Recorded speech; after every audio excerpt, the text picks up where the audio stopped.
They crossed paths in the most unexpected spot. It was winter in the capital, cold, cruel, and cracking with tension. The streets were lined with soldiers and silence. The resistance had been growing bolder, and the government responded with tighter fists. Isabelle had been caught after spray painting the word freedom on a government building. Her hands were bleeding, her knuckles raw, and they threw her into the underground holding cells like she was nothing. That's where she met Luca. He was young, no older than she was, wearing the uniform of the enemy. His posture was stiff, like a man pretending to belong to something he didn't believe in. When their eyes met through the bars, she didn't look away. "You believe in all this?" she asked, her voice hoarse but strong. He said nothing at first, just looked at her, then at the bruise on her cheek. "You should rest," he said quietly. "They won't question you again until morning." "That's not an answer." Luca hesitated. Then softly, "No, I don't." That was the first crack in the wall. Over the next few days, their conversations grew. He'd slide her extra bread, sometimes water that wasn't stale. One night, she asked him his name. "Luca," he said. "Isabelle," she replied. "You shouldn't be here," he murmured. "I should," she replied. "I'd rather rot in this cell for something I believe in than live free for something I don't." He didn't speak after that, but he sat by the door longer than usual. On the fifth night, Luca came with urgency in his eyes. "There's a truck leaving the city at midnight," he whispered. "I can get you in it, but once we go, there's no turning back." She stared at him. "Why would you do that for me?" He looked down. "Because you remind me what it means to feel alive." Yes.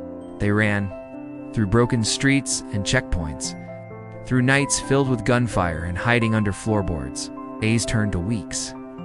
They lived in moments, a stolen apple, a warm blanket, laughter by candlelight in an abandoned farmhouse. "I didn't know falling in love could feel like this," Isabelle said one night, resting her head on Luca's chest. "Like what?" he whispered. "Like flying and falling and never being sure if there's ground below." He kissed her softly. "Then I'll be your ground." But fate had other plans. The night they were to cross the final border, they were ambushed. Someone had betrayed their path. As they neared the checkpoint through the forest, flashlights lit up the darkness and voices shouted behind them. "They've found us," Isabelle whispered. Luca turned to her, eyes wide with panic, but resolved too. He pulled a crumpled piece of paper from his coat and pressed it into her hand. "Take this." "What is it?" "Don't read it. Not yet." "What are you talking about?" Her voice trembled. "We're almost there, Luca. I'll draw them away. You run." No, I won't leave you." He cupped her face, kissed her forehead. "You have to. I'd rather die a free man saving you than live one more day in their chains."